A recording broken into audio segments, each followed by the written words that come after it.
안녕하세요, 일산드의 김용철입니다. 오늘도 튜토리얼 시간으로 한번 진행을 해볼 텐데요. 지난번에 파라메트릭 EQ에 대해서 여러분들과 좀 나눠봤어요. 오늘은 그래픽 EQ에 대해서 한번 여러분들과 나눠볼 텐데요. 그래픽 EQ는 기본적으로 룸 튜닝하고 이제 피드백 잡는 거 그런 용도로 이제 많이 쓰다 보니까 이 부분에 대해서 조금 여러분들과 나눠보면 좋겠다라는 생각으로 좀 디테일하게 한번 만들어봤습니다. 이제 과거에는 이렇게 분류를 했죠. 파라메트릭 EQ 같은 경우에는 이제 인풋 채널 쪽에다가 이제 많이 연결을 해서 사용했던 거고요. 그래픽 EQ 같은 경우에 출력 쪽, 그냥 옥스 아웃이라든지 모니터 아웃이라든지 메인 아웃 쪽에다가 그래픽 EQ를 사용을 해가지고 그러니까 룸 튜닝을 하던가 그 환경의 튜닝을 하던가 하울링이 나는 어떤 피드백이 발생하는 이런 부분들을 컨트롤하기 위해서 그래픽 EQ를 이제 많이 사용했다라는 거예요.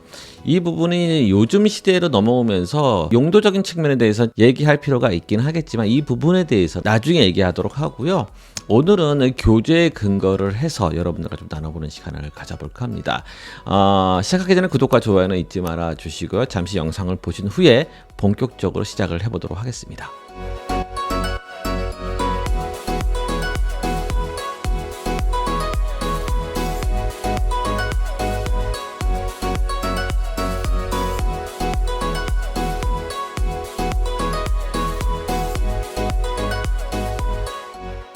시작을 해보도록 하겠습니다. 그래픽 EQ랑 파라메트릭 EQ. 처음에 오프닝 할 때 여러분들한테 파라메트릭 EQ는 인풋 채널 쪽에 많이 사용하는 EQ고, 그래픽 EQ는 출력 쪽에 이제 많이 사용하는 EQ다라고 이제 말씀을 드렸지만, 최근 들어서는 이런 경계가 좀 무너지긴 했어요. 왜냐면 파라메트릭 EQ가 조금 더 섬세하고 디테일한 것을 이제 잡아낼 수가 있다 보니까는 예전에는 이제 그래픽 EQ를 사용했던 것을 이제 파라메트릭 EQ로 이제 많이 사용을 하고 있더라고요.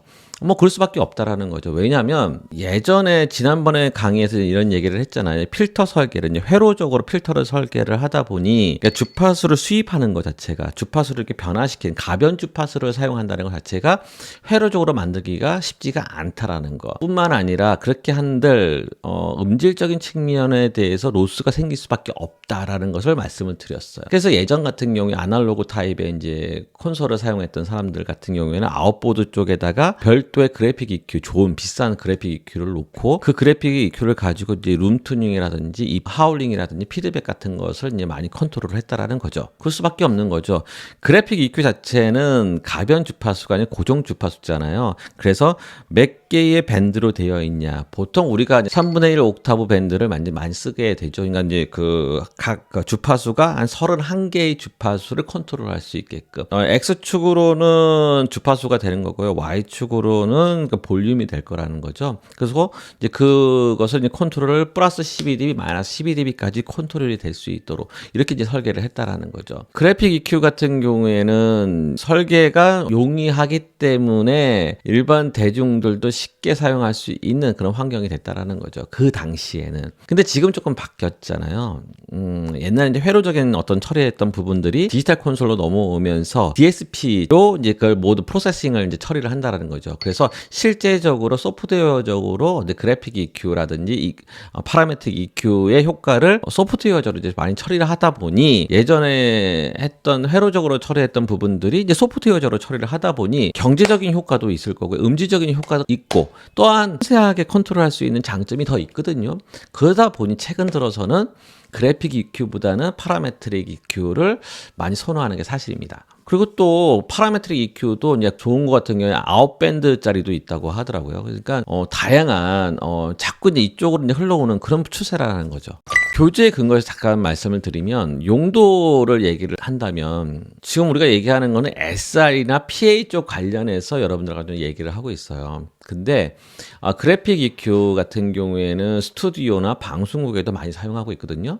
근데 SR 쪽하고 그다음에 스튜디오나 방송국 쪽에서 사용하는 그래픽 EQ 용도가 조금 다르다라는 거죠. SR이나 PA 쪽 같은 경우는 아까도 말씀을 드렸지만 룸 튜닝이라든지 아니면 하울링을 잡기 위해서 주 목적이 그거고 그 나머지 이제 그 이외의 부가적인 기능이 이제 톤을 잡는다는 그 환경에 대한 음색을 이제 조정한다든가 이런 용도로 이제 사용하는 거고요. 스튜디오라든지 아니면 방송국 같은 경우에는 좀 바뀌게 되는 거죠. 피드백이 이제 생기지 않는 공간이다 보니 톤을 잡는 용도로 이제 많이 활용을 한다라는 거예요. 자, 실제적으로 그래픽 EQ에 대해서 더 세부적으로 이야기를 나눠보도록 하겠습니다. 지금 그림을 보시면 X축은 주파수를 표시를 한 거고요. 아까도 설명을 했지만 31밴드짜리 이제 그래픽 EQ라는 거예요. 31개의 주파수들이 나와 있는 거고요. Y축 같은 경우에는 이제 볼륨 레벨을 나타내는 거죠. 정 가운데가 0dB라는 거죠. 0dB라는 얘기는 뭐냐면 입력과 아웃풋이 동일하다는 걸 의미하는 거거든요. 어떠한 가변이 없다라는 거죠. 부스트 시키거나 커팅 시키는 것이 아무것도 없는 들어오는 신호가 바로 나갈 수 있도록 만들어주는 레벨 값이 우리가 얘기하는 레퍼런스 레벨 0 레벨이라는 거죠. 자, 이 상태에서 우리가 어떤 주파수를 올리게 되면 부스트가 되는 거고요. 내리게 되면 커팅이 된다라는 거죠. 네, 요즘의 룸 튜닝의 방법은 조금 달라지긴 해요. 요즘은 측정기로 이제 많이 하다 보니까 나중에 설명을 하겠지만 이 시간축적인 측면도 바라봐야 되거든요. 주파수가 FR 값을 받지만 시간축적인 측면에서 FR 값이 또 바뀔 수가 있다라는 거죠. 요것은 이제 좀 이따 나중에 설명을 하도록 하고요. 그림을 잠깐 보시도록 할게요. 좌측에 있는 그림하고 우측에 있는 그림이 조금 상이하죠. 좌측에 있는 그림을 Non-Combining Type Filter라고 얘기를 하고요. 우측에 있는 그림을 Combining Type Filter라고 얘기를 합니다. 지난번에 이제 그래픽 EQ를 얘기하면서 Q에 대해서 여러분들과 잠깐 얘기를 했어요. Q 값이 어떠냐? Q 값이 높으면은 되게 협대역이고 Q 값이 낮으면은 브로드, 그러니까 넓은 밴드다 이렇게 얘기를 했는데 똑같은 원리라고 생각하시면 될 것 같아요. 뭐 저렴한 그래픽 EQ 같은 경우에는 이런 조절하는 스위치가 이제 없어요. 없거나 이제 조절하는 노브가 없는 경우가 좀 있는데 어느 정도 고가 이제 제품을 가게 되면 이런 부분들이 있다라는 거죠. 이게 왜 중요하냐면 내가 특정 주파수만 커팅을 하기를 원해요. 그러니까 내로우하게 만들어주면, 그러니까 좁게 만들어주면 내가 원하는 그 특정 문제가 되는 그 주파수만 잡아내면 되는 거거든요. 다른 주파수 영역에 손해를 보지 않도록 하기 위해서 이제 그래픽 EQ를 쓰는 거기 때문에 그 특정 주파수만 잡는 작업을 할 수도 있는 거고요. 오른쪽에 있는 것 같은 경우에는 이제 브로드죠. 그러니까 이제 넓게 되어 있다라는 거죠. 와이드하게 되어 있는 그런 Q 값이라고 하면은 이게 이쪽 주파수와 이쪽 주파수의 컴바이닝이 되다 보니까 이게 합성 신호로 나온다라는 거죠. 두 시그널을 없앤다고 하면 이 중간에 이제 주파수를 내려서 내가 그 두 개의 주파수를 잡아나가는 작업, 뭐 이런 식으로 작업을 한다라는 거죠. 이게 좀 불편할 수도 있어요. 이거는 어떻게 보면은 톤을 잡을 때는 이제 이런 식으로 많이 사용하는 거고요. 피드백이나 하울링을 잡을 때는 지금은 non combining 타입을 가지고 이제 사용을 한다라는 거죠. 마지막으로 우리가 이제 얘기를 해야 될 것은 뭐냐면 룸 튜닝이라든지 아니면 그 하울링이라든지 피드백 잡는 법, 이 부분에 대해서 더 얘기를 나눠보도록 하겠습니다. 근데 우리가 이제 처음에 이제 튜닝을 하던가 하울링을 잡거나 피드백을 잡을 때 가자마자 그 현장에 생소한 그 환경에 가자마자 바로 EQ를 잡는 경우가 있다라는 거죠. 근데 열심히 EQ를 잡았지만 의외로 되게 시간이 오래 걸리는 거예요. 잘 잡히지가 않는다라는 거죠. 그 이유는 뭐냐면 그 환경에 대한 근원적인 문제가 있는데 이것을 해결하지 않고 EQ로만 뭔가를 해결하려고 하다 보니 해결이 잘 안 된다라는 거죠. 그래서 이 책에서 나오는 체크 포인트가 있더라고요. 이 체크 포인트가 정말 중요하거든요. 자, 먼저 해야 될 게 뭐냐? 첫 번째 체크 포인트는 뭐냐면 그 음향 시스템의 전반적인 퍼포먼스를 한번 체크해 볼 필요가 있다는 거죠. 뭐 이거 방법은 뭐냐면 그 환경에 대한 FR 값이라든지 아니면 노이즈 값, THD라든지 이런 걸 좀 체크해 볼 필요가 있다라는 거죠.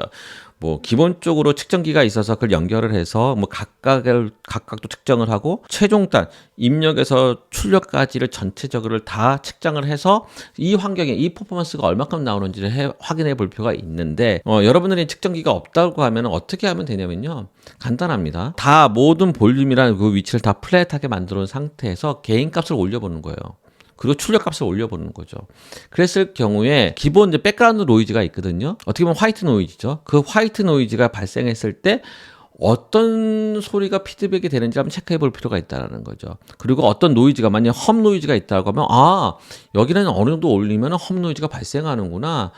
문제가 될 수 있겠구나 이렇게 판단을 해야 될 필요가 있다라는 거죠. 그럼 험 노이즈가 나는 이유가 무엇일까 한번 체크해 볼 필요가 있다라는 거죠. 이것이 첫 번째 체크 포인트가 될 수 있을 것 같고요. 두 번째 체크 포인트는 뭐냐면 극성이에요. 극성이 잘못됨으로 인해서 문제가 되는 경우가 간혹 많이 발생하거든요.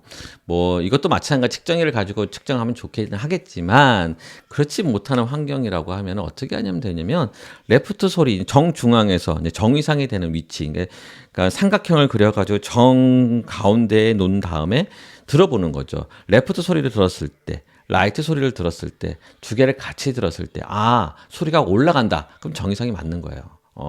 근데 만약에 다르다, 이상하다라고 하면은 뭐가 역상이 있다라는 거거든요. 요런 걸 체크해 볼 필요가 있다라는 겁니다. 마지막이 바로 이제 중요한 어떤 튜닝에 관련된 거겠죠. 테스트 시그널 아니면은 노이즈 있잖아요. 핑크 노이즈라든지 화이트 노이즈 요런 것들을 가지고 한번 활용을 해 볼 필요가 있다라는 거죠. 아까 전에 우리가 그냥 퍼포먼스로 체크를 했을 때 특정 주파수가 많이 올라갔다고 얘기를 했잖아요. 근데 그 주파수가 왜 올라가는지 체크를 해봐야 될 필요가 있다라는 거죠. 반사음으로 인해서 생길 수도 있는 거고요. 아니면 스피커를 조금 조절을 해서 올라가는 그 소리를 원치 않는 그 소리를 잡아낼 수 있는 방법도 될 수 있다라는 거죠.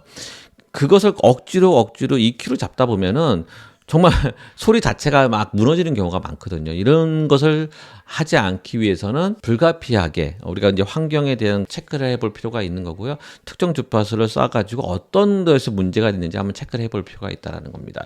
일반적으로는 전문적인 튜닝하는 사람들은 이제 측정기를 가지고 사용하죠. 근데 그 측정기가 어렵지가 않아요. 그렇게 어렵지가 않고 RTA라든지 아니면 IR 레스폰스라든지 그다음에 TDS라고 이런 것들을 가지고 이 룸 전체적인 분석을 할 툴을 분석을 할 자료를 이제 얻게 되는 거예요. 그래서 여러 위치에서의 측정값을 가지고 앞에, 뒤에, 그다음에 좌우 이런 여러 가지 위치를 잡아놓고 측정을 해본다라는 거죠.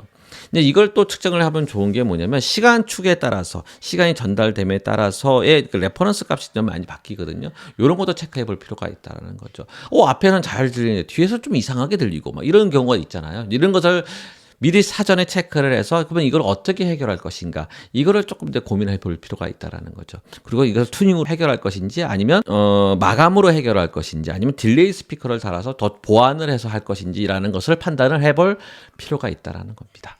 자, 이런 모든 작업이 끝난 다음에 가장 중요한 건 뭐냐면요. 여러분들이 귀로 들어야 된다는 거죠. 처음에 얘기를 했을 때, 서두에서 얘기를 했을 때 테스트 뮤직이 있어야 한다고 얘기를 했잖아요. 테스트 뮤직으로 한번 들어보는 거죠. 다시 들어보는 거예요. 그러면 처음에 내가 들었던 소리하고 내가 튜닝을 한 다음에 소리가 어떻게 변했는지 그걸 체크해 볼 필요가 있다는 거고요. 어디까지나 우리는 이제 측정이라든지 튜닝이라든지 이런 툴 같은 경우에는 부수적인 요소가 될 수밖에 없는 거예요. 결국 우리의 귀로 들었을 때 얼마큼 좋게 되냐 좋게 들리냐 이게 관건이라는 거죠. 목사님이 됐든 강연자가 됐든 아니면 뮤지션이 됐든 누가 들었든 간에 청중의 입장에서는 그 소리가 잘 전달돼야 한다는 거죠. 그러기 위해서는 여러분들의 귀가 그것을 다 감지할 수 있을 만큼의 훈련도 또 필요하다는 거죠. 자, 오늘의 이야기가 여러분들에게 큰 도움이 됐으면 좋을 것 같고요. 다음번에도 이런 유익한 정보를 가지고 또 찾아뵙도록 하겠습니다. 다음번에 만남을 기대하면서 준비하도록 하겠습니다. 고맙습니다. 감사합니다.